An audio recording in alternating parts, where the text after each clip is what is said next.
교육청이 가정 환경이 어려운 학생들에게 교육급여라는 이름으로 해마다 수십만 원씩을 지급하고 있습니다.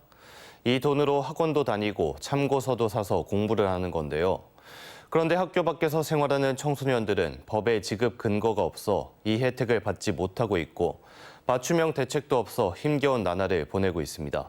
임지은 기자가 취재했습니다. 친구들의 괴롭힘에 자퇴를 선택한 18살 김양.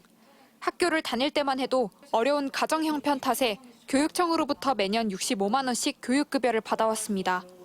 하지만 이제는 이 돈으로 문제집을 살 수도 학원을 다닐 수도 없습니다. 학교에 다니지 않는 학교 밖 청소년은 교육급여 대상자에 해당되지 않기 때문입니다. 이런저런 교육에 필요한 부분에 써야 될 돈이 분명히 필요할 텐데 아예 이제 뭐 학교 밖 청소년이어서 교육급여를 받을 자격이 안 된다고 하니까요. 학교를 자퇴한 이후 김양은 학교 밖 청소년들을 지원하는 센터에 나가고 있지만 학업을 이어가는 것이 쉽지 않습니다. 선배들에게 검정고시 교재를 물려받았지만 본인 책이 아니다 보니 밑줄 하나 긋기 쉽지 않습니다.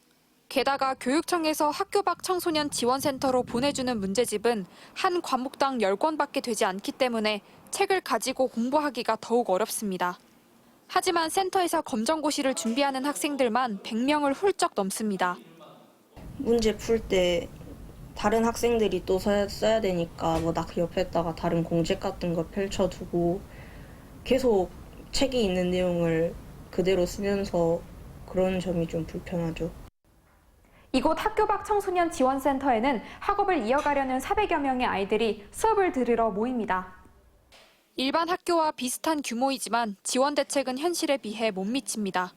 거점형 센터의 경우 지방 보조금과 국비가 합쳐져 매년 5,800만 원의 예산이 투입되고 있지만 수백 명의 학습 활동에 필요한 경비를 감당하기엔 한계가 있습니다. 거점형 센터보다 작은 센터들은 이마저도 지원받지 못합니다.